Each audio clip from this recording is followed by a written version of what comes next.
So apparently, there are different kinds of light. There's light which is visible to the human eye, and there's light which is invisible to the human eye. Now, some of you are scientists and you're like, duh, Rustin. But I was only dimly aware that there are different types of light. Thank you. I worked hard on that one. There's light that is invisible to the human eye, and lights like infrared light.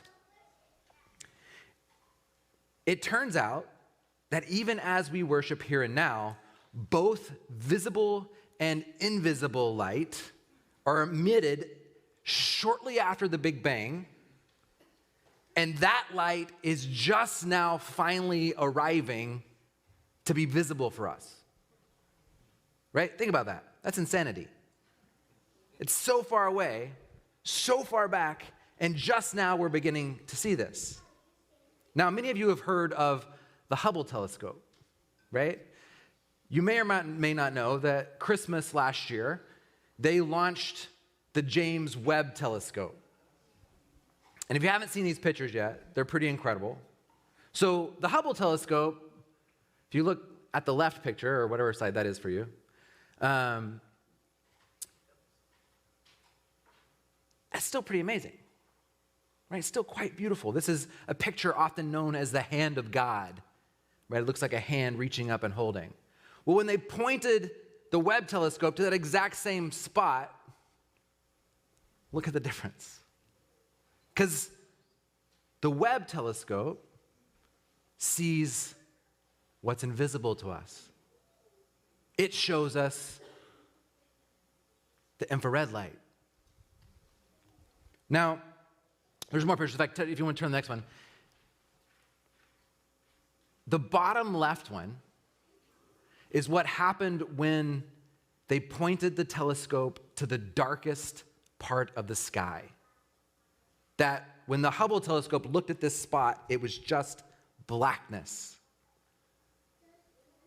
And now we see galaxies, entire galaxies hanging out in space. Now, I know that science is hard for some of us, so let me put it in words that may be more familiar to you. In the beginning, the Creator said, "Let there be light." And light was. Boom!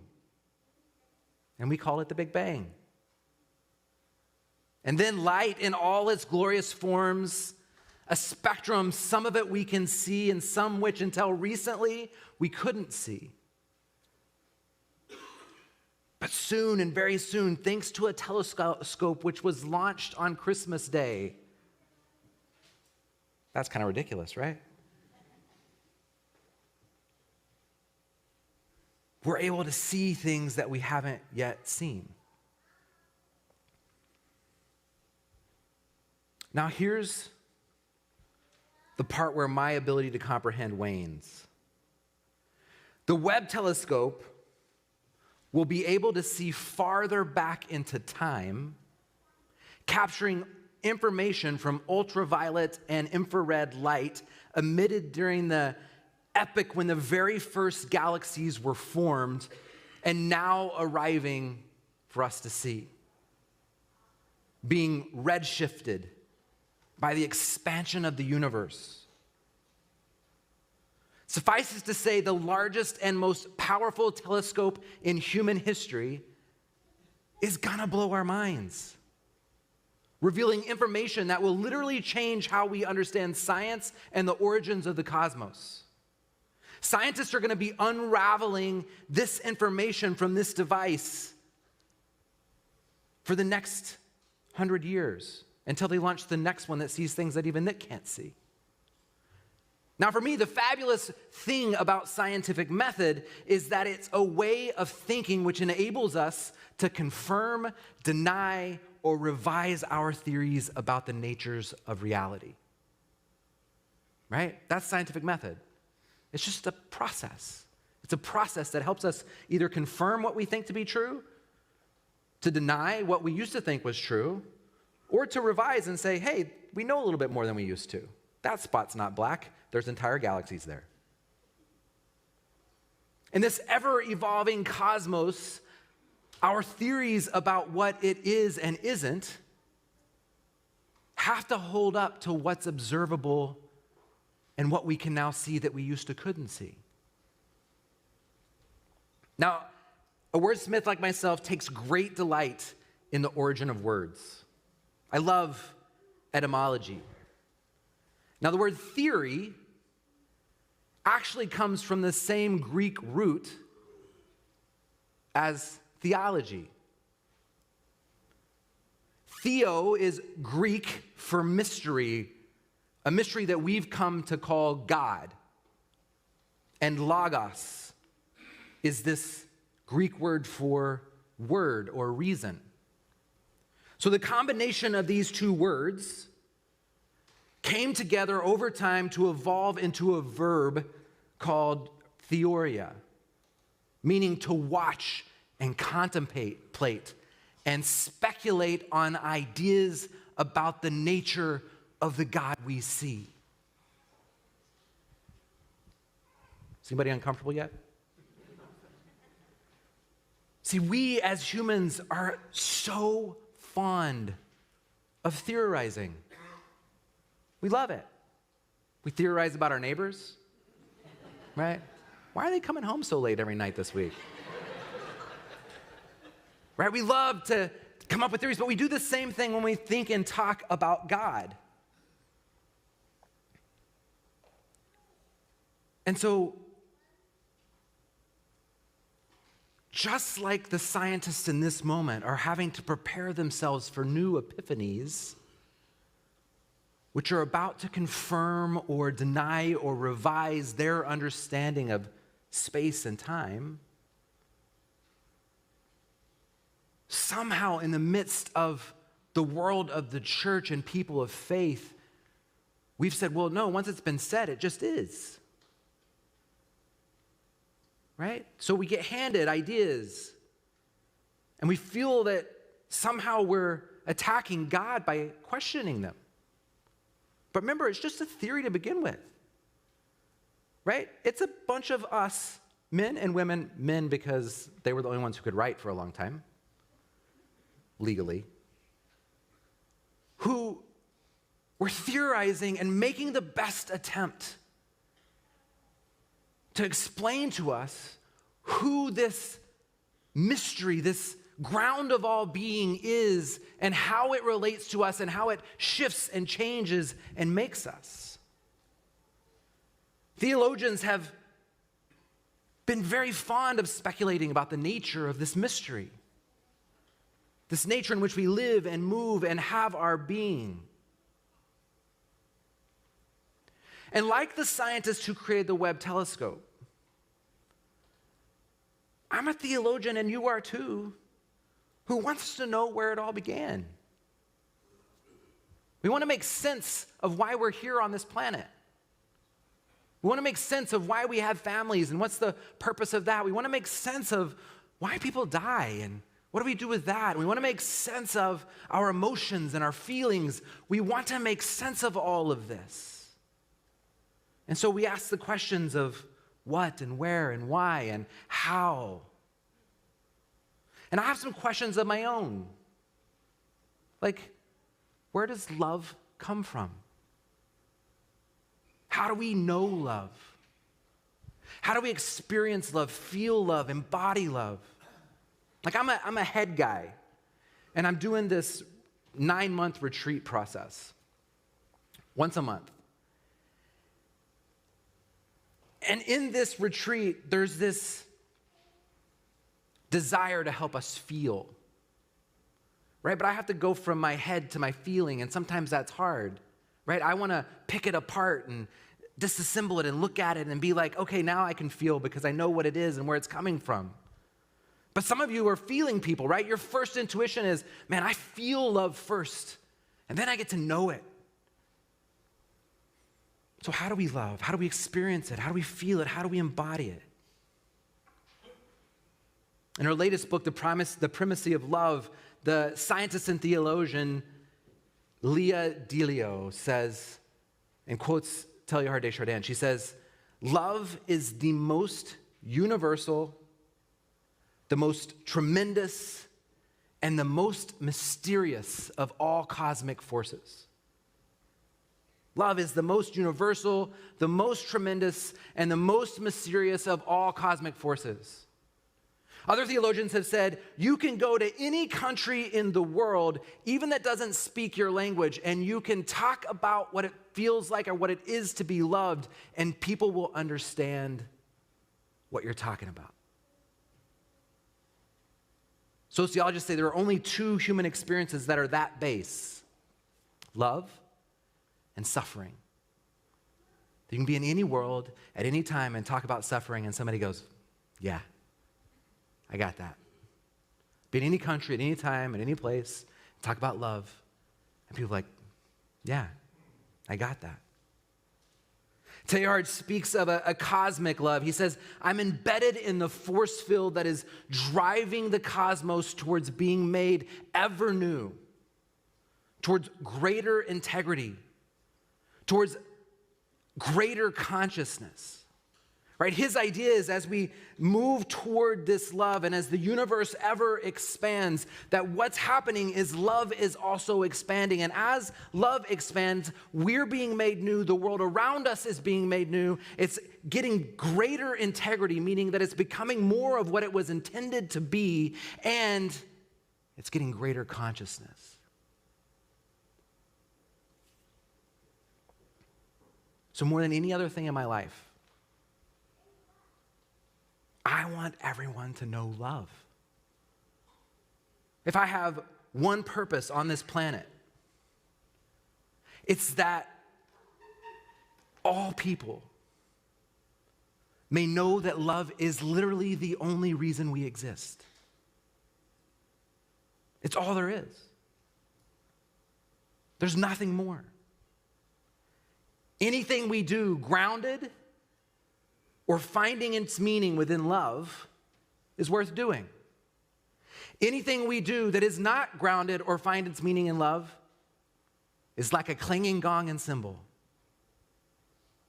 Right? Paul even says that this love is actually more important than faith. Because without it, faith doesn't make any sense. Right? It is the thing which holds all things. And I long to be a part of a community that at its core is known for how it loves each other, its neighborhood, and the world. So when I think about the Webb telescope and the galaxies and the universes that it's opening up to us, showing us new light that we've never seen before, getting glimpses of what was previously unknowable. My hope is that theologically, we're doing the same. God is what is known about all that is unfathomable.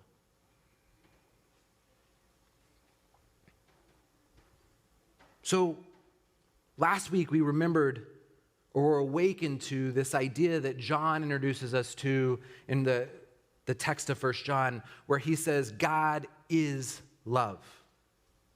And the text for today reminds us that as we continue to learn about this God that is love, that our revelation of that love will evolve. We'll inevitably have to put away some treasured theologies and theories as we continue to grow in love of one another, in love of God, and in love of self.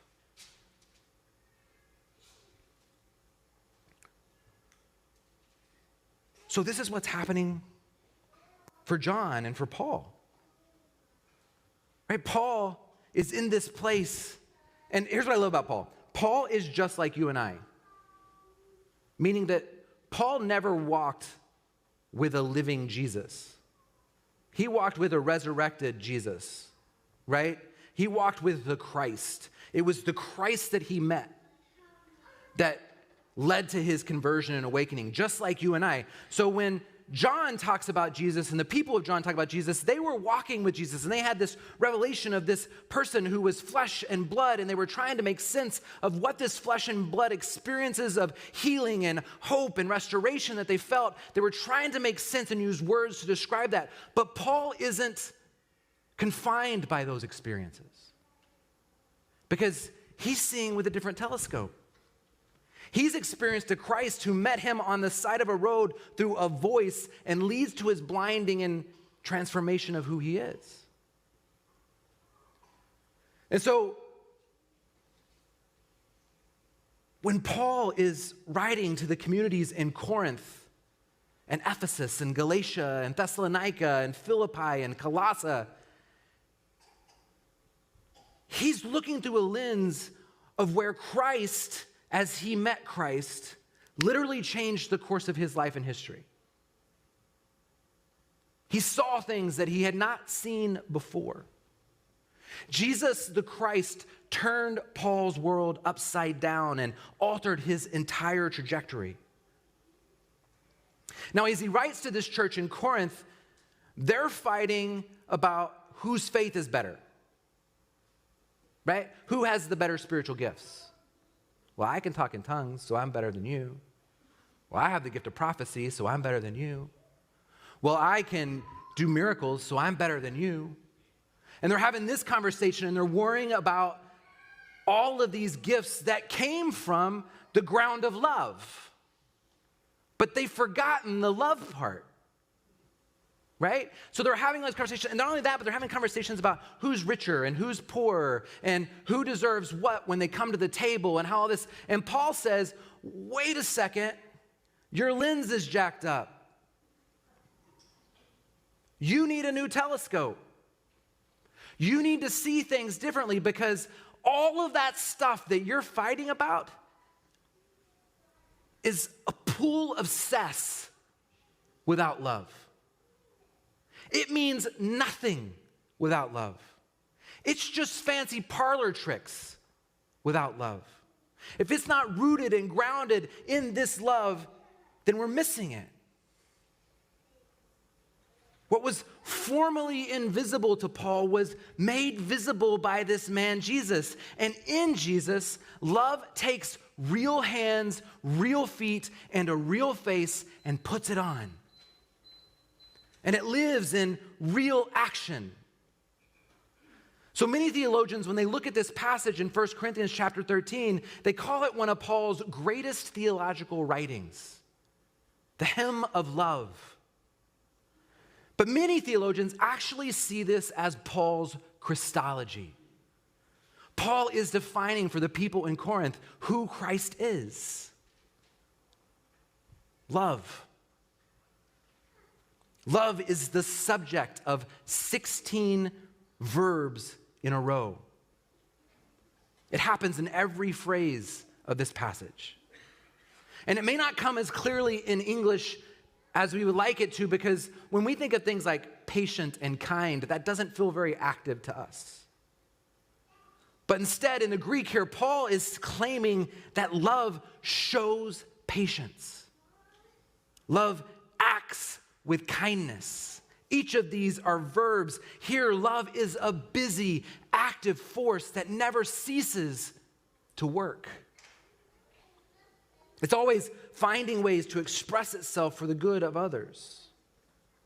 And the point for Paul is not a flowery description that's intended to be used at weddings for the human history, right? Have you ever seen Wedding Crashers? There's this great scene between the two leads where they're sitting in a wedding that they're about to crash, and they start taking bets on whether it's going to be 1 Corinthians or another passage in the Bible that's going to be used. $20 bet that 1 Corinthians is going to be used, and that's what happens. It's not an abstract. Paul is concretizing the person of Jesus and the character of Jesus as he describes what love is in this place. He said, love never gives up. Love cares for others more than itself. Love doesn't want what it doesn't have. It doesn't strut. It's not have a swelled head. It doesn't force itself on others. It's always others first. doesn't fly off the handle. It doesn't keep scores of the sins of others. It doesn't revel in when others grovel. It takes pleasure in the flowering of truth. It puts up with anything, trusts God always, always looks for the best, never looks back, but keeps going until the end.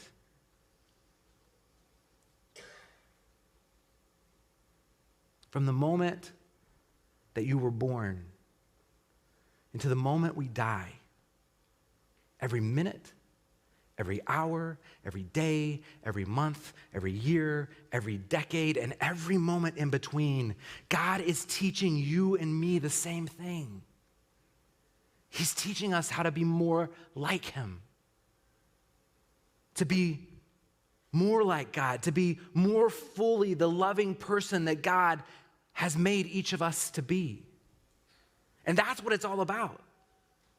Right? If anyone asks you what this life is all about, it's learning to love the way that God loves.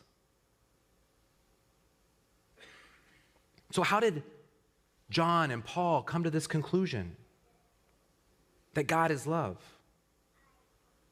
Well, first, John looks back at his people's history, his Jewish brothers and sisters' history, and the revelation that he has seen for generations from his ancestors, passing down these stories. And he says that this God who has been with us from the very beginning of calling Abraham, and been with us in Egypt, and been with us when we were under the empires that have held and abused us, this God has never left us or forsaken us. Then his theological telescope opened up to what was made visible about God a little further as he looked at the life and death and resurrection of this Jesus of Nazareth that he followed. And the author looked at the quality of love in Jesus, the quality of love for his parents and his family and his disciples and all the lepers and the blind and the lame and the prostitutes and the Pharisees and the poor and the elite alike. And he looked at the quality of love that was so consistent that even when the powers that be, the Roman government and the religious elite, said, if you don't stop loving Jesus, if you don't stop freeing people's minds with your love and freeing who they are in their hearts and trying to overthrow this power of slavery that we have on people, we're going to kill you. And even his disciples are saying, Jesus, don't go to Jerusalem, because if you do, they're going to kill you. You got to stop. And Jesus says, this love can't be stopped. And if it means death to show it, then let it be. But even that death couldn't stop the love from being spread. And like a seed, as Jesus was buried into the ground, love being planted in the soil, Jesus' burial simply led to the rising of love from the grave and even beating death. And in this, John and Paul see that Jesus, as the resurrected Christ, was the Son of God, and God is love, so Jesus is love.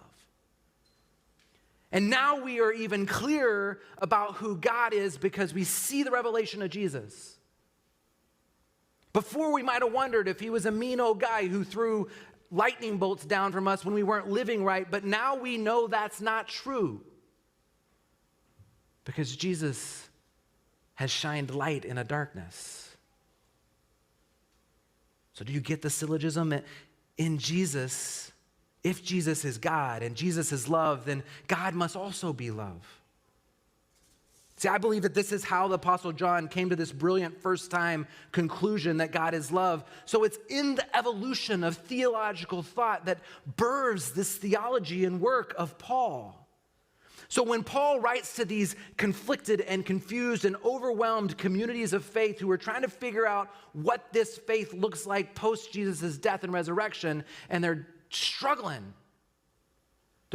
for what it means to be a community. And Paul writes to them about this active love of God that is in Jesus, but now it's in them because Jesus has incarnated into who they are. And it's a way that will lead them through their conflicts. and help them evolve into people who emulate God. He wants them to understand and to see the previously unseen reality that love lives and breathes in, with, and through, and beyond them. As surely as he lived, breathed in and through Jesus. And as surely as he lives, breathes, loves through us.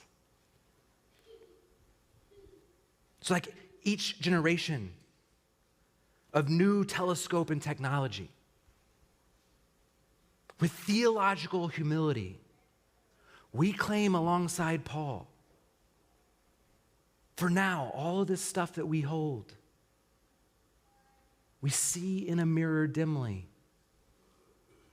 but then we will see face to face. Now I only know in part, but then I will know fully as I have been known fully by God. And so now faith, hope, and love abide. They make their tent in us. They set up resident in us. But the greatest of these is love. Please pray with me.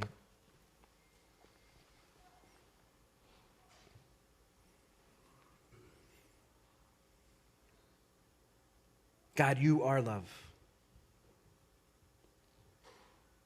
And your Son, Jesus Christ, is the embodiment of what it means for us to love. So may we follow his way. Like new light being revealed to us, may we study the way of Jesus to see how he lives and acts, to understand his ever-increasing inclusion and expansion of love. Like your universe, ever-expanding God, help us to be awakened to the fact that love is also ever-expanding. And may we feel it. May we know it. May we experience it. And may we share it.